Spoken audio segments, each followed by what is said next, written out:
So let's pull Luke on. Okay. Luke, are you there?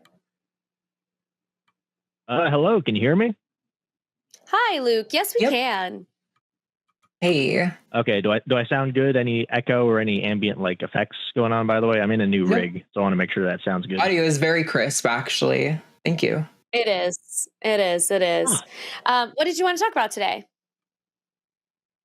Yeah, so I'll just kind of go off of the prominent topic, which was should women submit to men? And it's important for me to understand what exactly you mean by the question. I think. Well, we're go Arden. ahead. No, go ahead, Alyssa.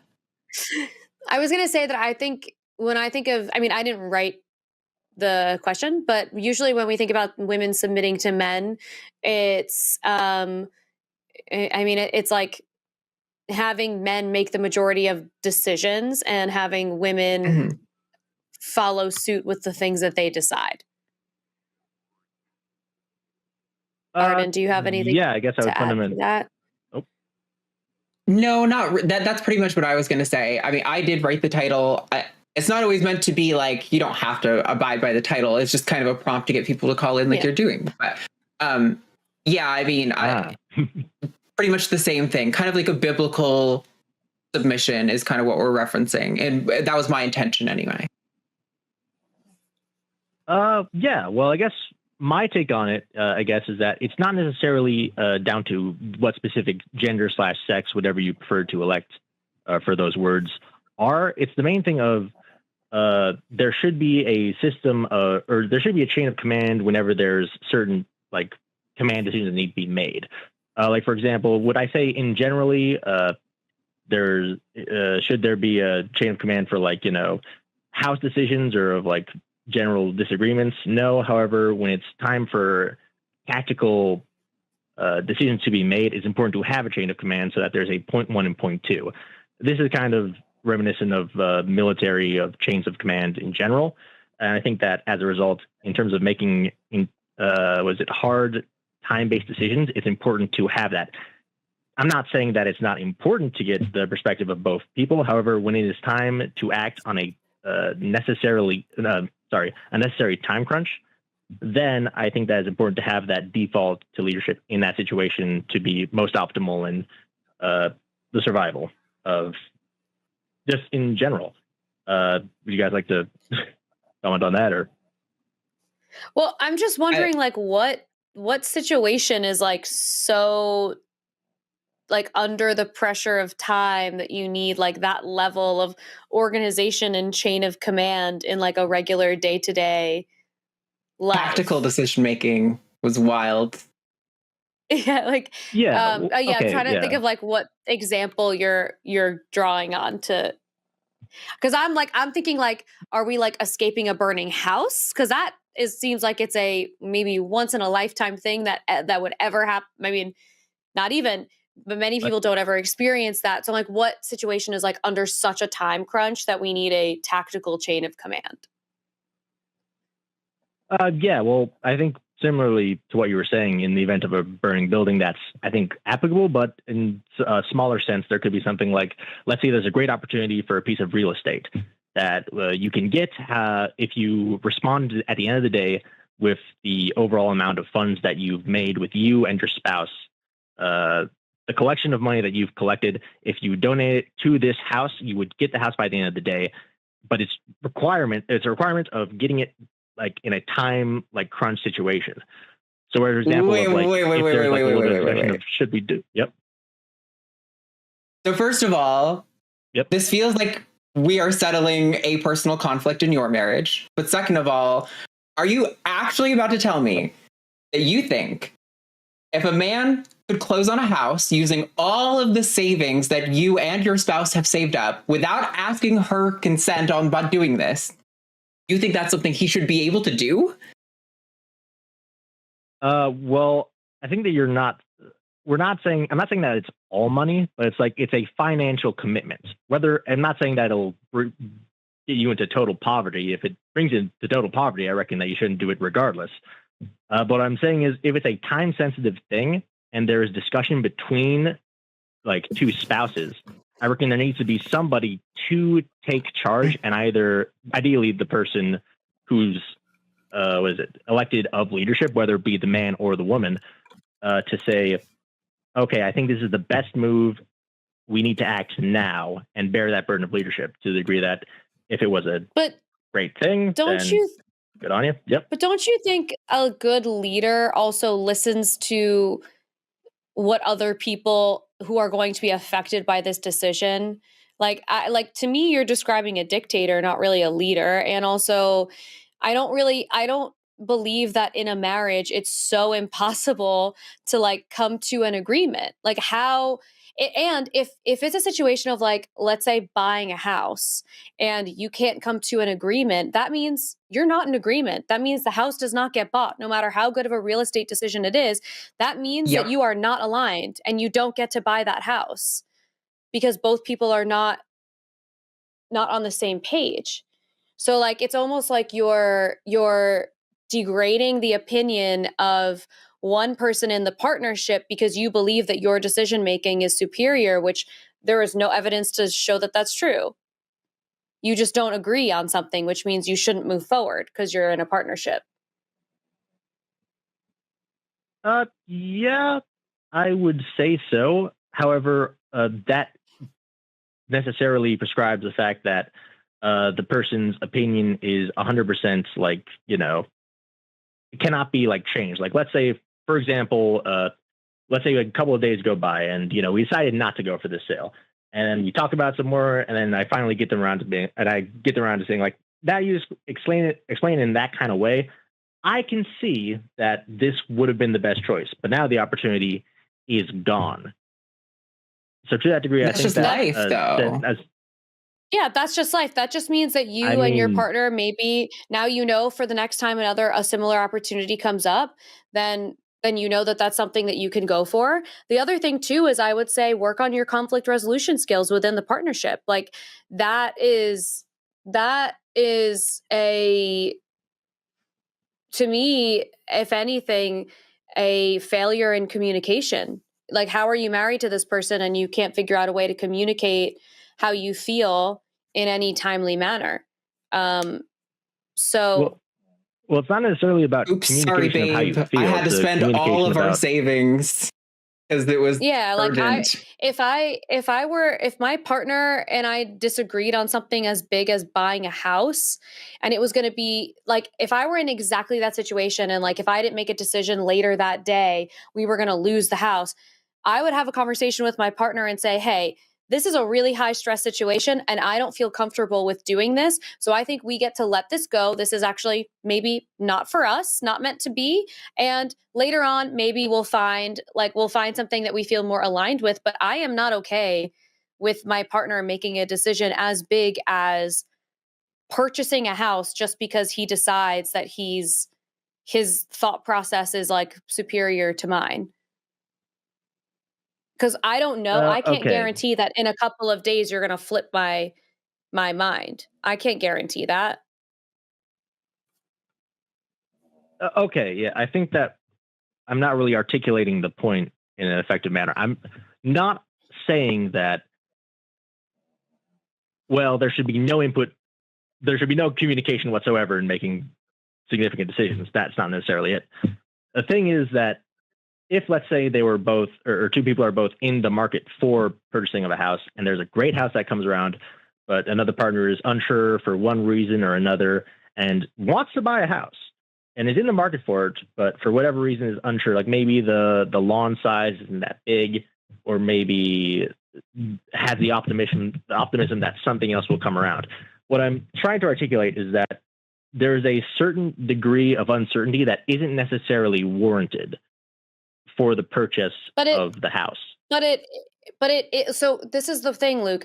What you're doing is you are taking your partner's worry for why they don't want the house and deciding that their worry is not worth you not buying the house. Like, you are taking their concern and disregarding it and saying that's not important enough, when in reality, maybe it is. It also actually doesn't matter what like, if they want a bigger yard and that's a priority to them, they want a bigger yard and they get to have that as a priority in what they are looking for in a house because it's their house too. So it's interesting because it like this your the military analogy you used earlier, that is sort of how this feels, where you're kind of like a general, and that's not what a marriage is. That's not what a partnership is for healthy ones. And your partner, their opinion and their choices also get to be respected. Like, why wouldn't her choice also be respected? If she wants a yard, then she wants a yard. If that's a priority, then that's a priority. And that should have been talked about ahead of time. Okay. So I think something that we are necessarily disagreeing over is the nature of having a person elected to make command decisions for specific areas of family life. Okay. Elected is crazy. Well, no one's electing a man into a family position to make decisions. Right. Like, I agree with you, Luke, that there are some situations where sometimes somebody has to make a decision, like, you know, on behalf of like their couple. Okay. And so, like, things happen. Obviously, sometimes you can get these crazy situations and you have to go to your partner and say, hey, I'm so sorry I wasn't able to contact you before, but this thing happened. And then you take their feedback into account. That's all good and well. But you're calling in to make the case for like biblical submission, right? To me, that is not biblical submission. Isn't coming back to your partner and saying, hey, I was pressed and had to make this decision. I'm sorry I didn't consult you first. If you want to abandon it, we can opt out and take whatever penalties there may be. Like, biblical submission is saying kind of what you were really going for originally, which is, I am deciding that this is the right decision for us and I'm just doing it because this is the house we're going to get. Like, I don't think biblical, like, to me, if you're going back to your partner and consulting and then like changing your plan, that's just partnership. That's not submission. Okay. Hold on. I think I need to rewind a bit. Did you say to me that I'm here arguing for biblical submission, according to the prompt? That's why you called in, right? That was, try to say that submission is good.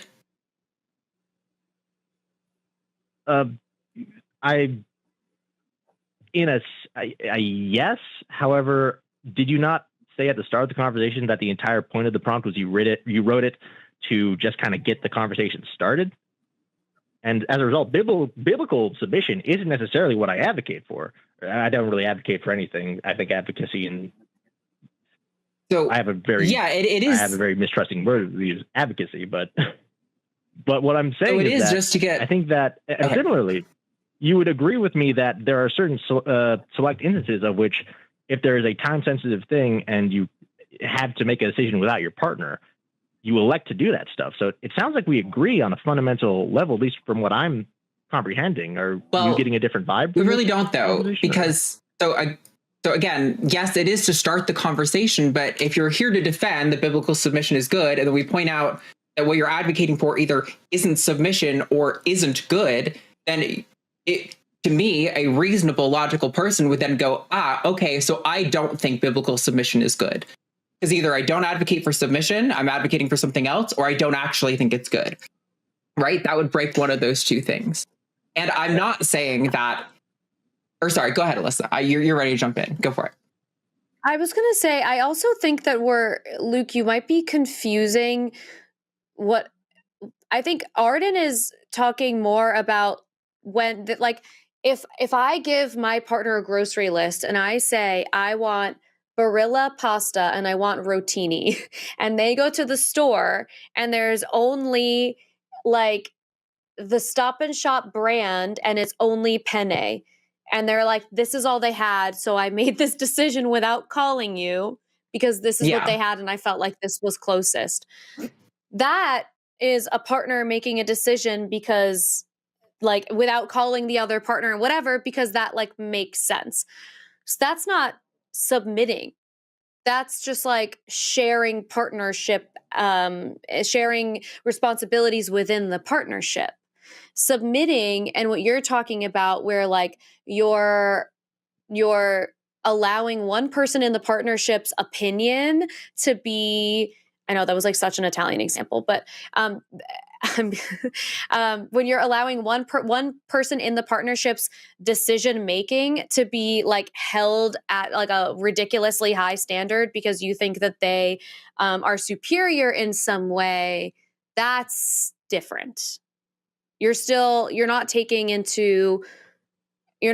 your partner's wants, needs, and opinion into consideration at all.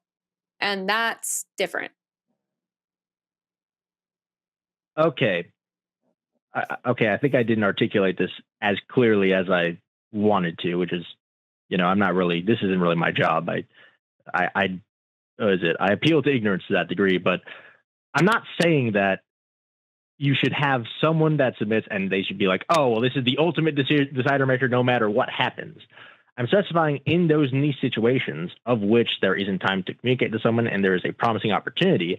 I think that if you should ideally have a system of trust with this, your spouse, so that if they're making a decision that is for the betterment of you and your family unit, then they should be able to elect to do that thing. See, I feel like you're playing word games, Luke. I don't think it's a matter of you articulating it correctly. You're saying like you want to advocate for biblical submission, but the biblical submission you're articulating is one where you're like, well, I might be in a situation where I have to do this thing without consulting them, but then I would go to them and say, what do you think about this thing? We can change it if you want.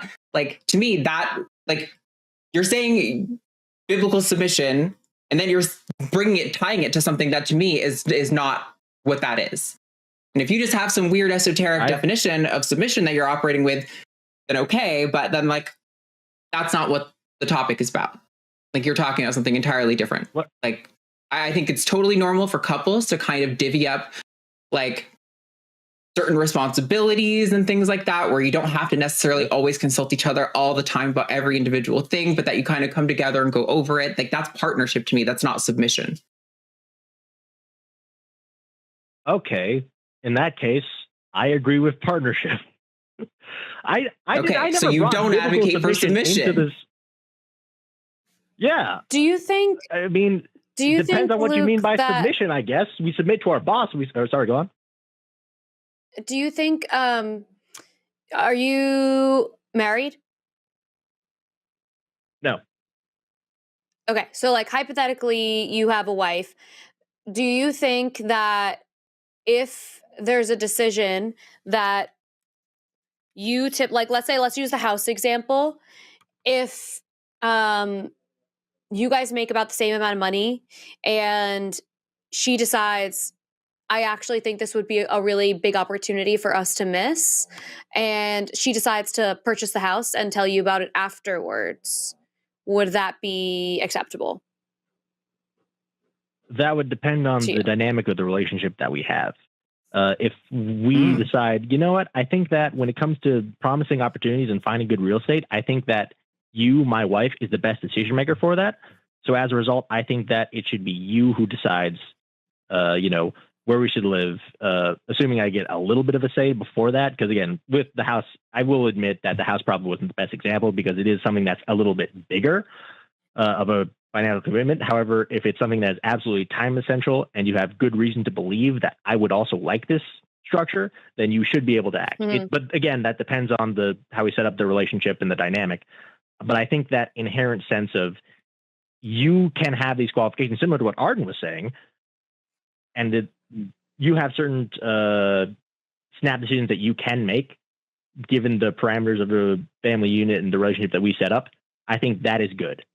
Does that get us to where we need to be in terms of this conversation? Okay. Well, yes, but I don't think. But to me, that's just like that's just partnership, because that is just two people in a relationship being like, here are the skills that I bring to the relationship and what things you should like. I can Like, you can depend on me for these things. This is what I bring to the relationship. Like, that to me is not submission. That is just somebody being like, hey, I'm a real estate agent. I know people. I'm really good with money.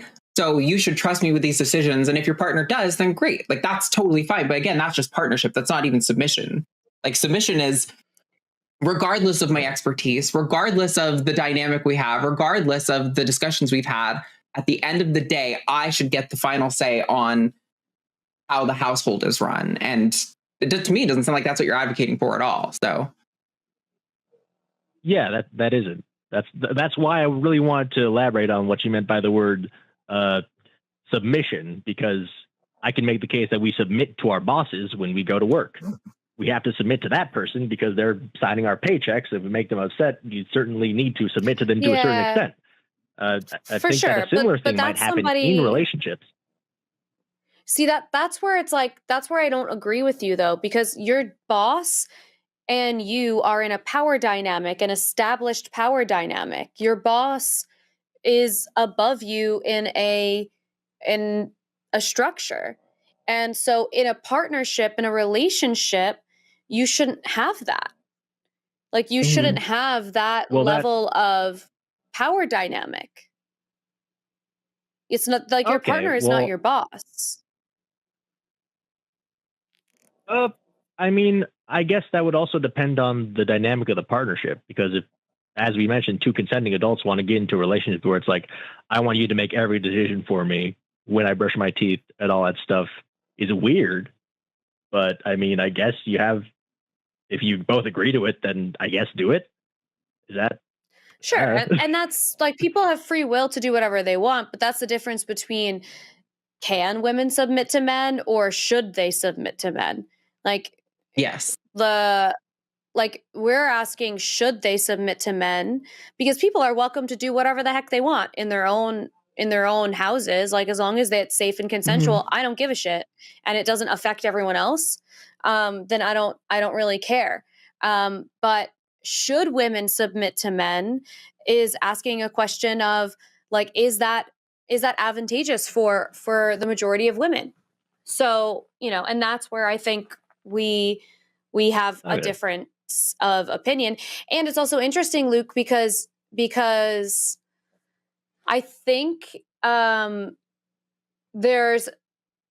think that we probably agree and are aligned more on like the things that are acceptable and not acceptable in relationship dynamics than we both initially thought in the beginning of this call. However, it is interesting that you called in response to the question of should women submit to men, with the, like, you calling in response to that prompt tells me that there's something in you that thinks, yeah, sometimes. And that's interesting, because what you actually described was partnership, but you responded to the submitting thing. So I don't know. I think it's just an interesting thing, maybe like internally to reflect on. Why do I think that where is the line of partnership and submission in the way that you view your relationships, Just might be interesting. I think that's that's an interesting look into it, I would say. However, I also welcome you to agree that this is operating under the assumption that the prompt that was presented infallibly shows something that most people agree on. When I see the word submit, I don't think submission as a bad thing. I would love to submit to a woman. If I could have a woman make all my decisions for me, my financial, like, have a family unit that carries the financial situations, I get to just, engage in, would whatever you like to submit to a man, though? But what? Would you submit to a man, though?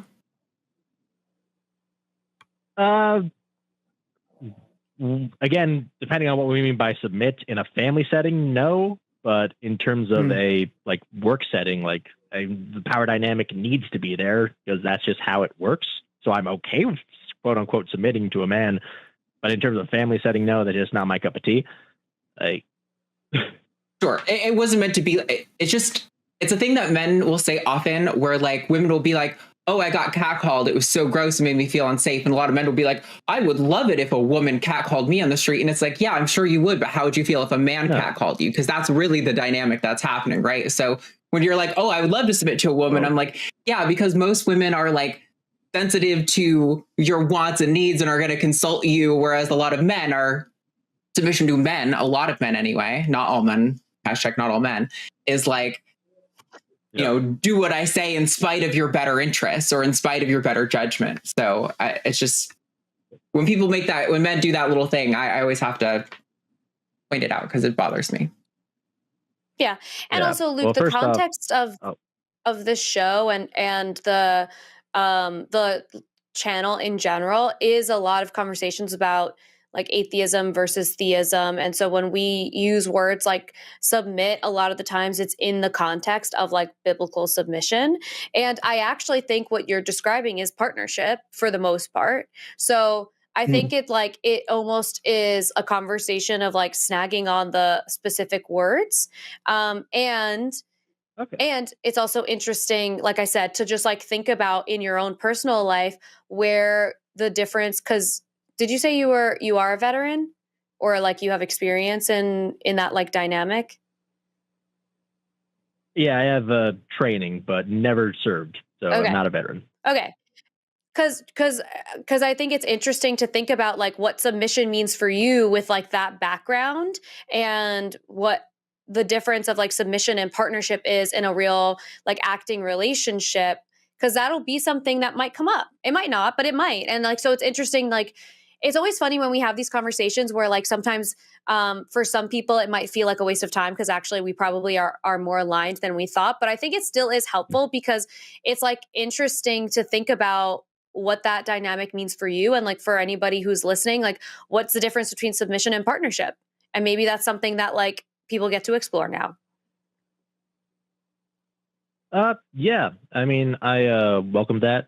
And also if you want to have a conversation with probably more disagree with, I think that biblical submission in the sense that you're referring to was a valuable tool in the early stages of mankind development. Now in our, at least in America, it's provided we're in great wealth and, you know, have better knowledge and scientific advancements.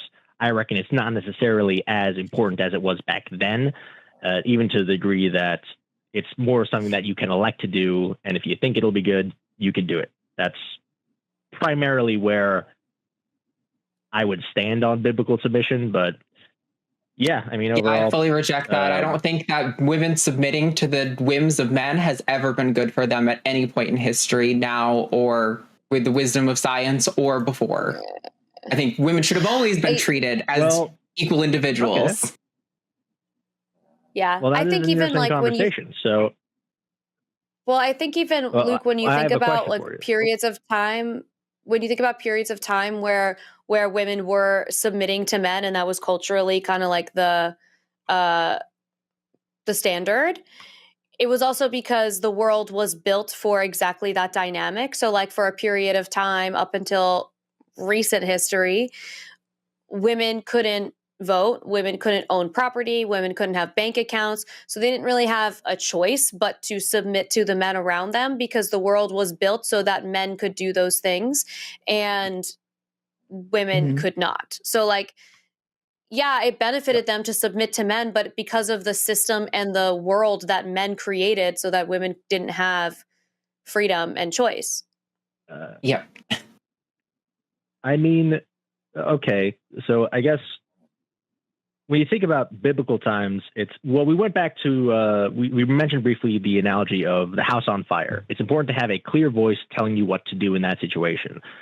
And back then, I imagine it defaulted to men who were typically, based on fat distribution, bigger and stronger from, at least I'm calling on the science we have now on human anatomy and development. As we said, fires were very rare nowadays. You don't really need a fire caller now. Maybe if it does happen, it happens once maybe in your life, and you can sue the heck out of a real estate company. Back then, though, you know, a daily worry was, well, the pagans are coming to kill all of us. Shoot. And that was kind of something that was more common back then. that's why I advocate, similar to how a general's chain of command, as we mentioned, would work in terms of making a clear voice to elude from danger. That's why I say back then that was important. Do I say that it's optimally the best in an ideal world? Probably not, no. But in that time, I don't think anyone is confused here, Luke, about the dynamics of the situation or the historical context. I'm saying that just like how slavery is endorsed in the Bible, and there were people often like to go, well, it was indentured servitude and everyone was doing it back then, but it doesn't really matter. Slavery was always immoral, even when it was convenient for people. And just like making women second class, making them subservient is immoral, it was always immoral, even when it was convenient for them in the systems they were in, which is Alyssa's point. Yeah. It's also if you use the burning, if you use the like fire situation, what if I'm married to a man, God help me, and the man is not good in situations of emergency? Like what, and then I'm the one who stays right. So then, but then in that situation, if I'm in a historical context and I'm supposed to be submitting to men and this man is having a meltdown and I'm okay, what am I supposed to do? Also have a meltdown? Like, no, it's just like, it doesn't really matter. And like whoever feels like they can, it's a partnership. So whoever feels like they can create a plan to get everyone out of a burning house, I don't give a shit who it is. I just want to get out of the house in one piece. It doesn't matter that it's a man. So like I'm still struggling to see like even one example where submitting to a man, specifically submitting to a man, is beneficial. Even historically. Well, historically, submitting him to a man would be beneficial because in the event of a historical, let's say you were in a period of history where if you were not to submit to a man, you would be burned for witchcraft. I think that would be, at least in terms of reducing harm, better in that moment. Yeah, but the men were the one who were accusing people of witchcraft. That was a system that they created. It's so, good for you because if you don't do it, I'm going to kill you. I'm not saying like, whoa, man, that's insane. Also, you're submitting. You're submitting because you didn't have a choice, and because if you made if you made like a natural homeopathic remedy for anything that went against what the Catholic Church was, trying to get people to pray away illness, and now they're going to set this poor woman on fire.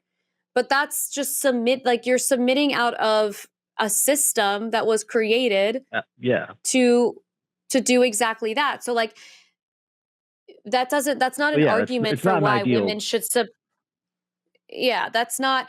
I'm not really arguing for. I'm not saying that it makes that. It's okay. Yeah, the delay is especially bad today for some reason.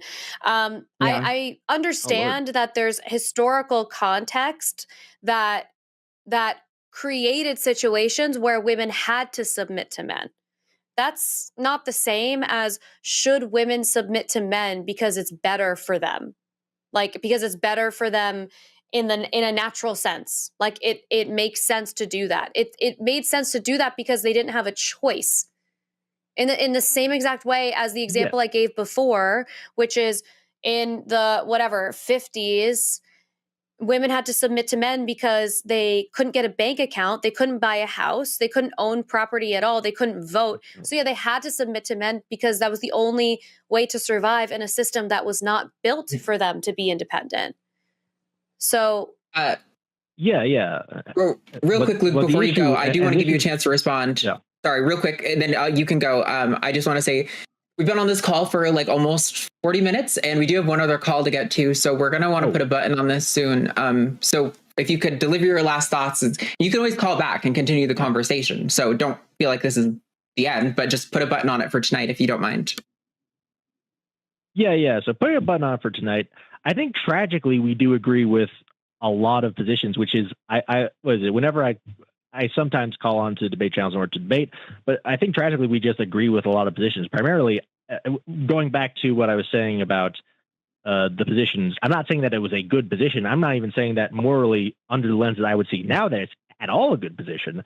But I'm saying that I was illuminating that that is a position of which you would have had to submit due to powers outside of yourself, which are bullshit and unfair, but nonetheless, they did exist at that time. So to that same degree, there is a certain degree that can be made for general, the biblical sense of it. Not to say that it's at all morally good by our standards, but that it served the utilitarian purpose of nonsense to that degree. But yeah, nonetheless, when I called in, I didn't really think that I disagree too much on the definitions, other than simple semantics of submission and the fact that everybody submits to a certain degree. But nonetheless, I thank you for having it. I can't really. I'm putting a bow on it. I want to ask Arden some questions, just metatextually, but I won't have the time. But another time, you can call Takis on Thursdays, or next time I'm on Chewed Gum. Please feel free. Happy to take any questions about whatever you want to talk about. But yeah, just for tonight, we got to wrap it up. But thank you, Luke. We appreciate the conversation. Awesome. No, thank you for letting me spurg. All right, goodbye. Bye. Hi, Luke. Oh my gosh. I think there's maybe it's funny that he's confusion. Or sorry, go ahead. Yeah, I think so. And it's always funny that he said, tragically, we agree. Tragically, we agree. Oh my gosh. That was funny. These leftists and transgenders, I can't believe I agreed with them. Horrible. No, horrible. It must be hard. Must be hard for Luke. Hey guys, thanks for watching that last clip on Chewed Gum. You can catch us live Tuesdays at 6 p.m. Central Time. And please tell your Christian friends to give us a call and let us know why they believe in God. You can also support us by commenting, liking, and subscribing, and head over to patreon.com/calltheline.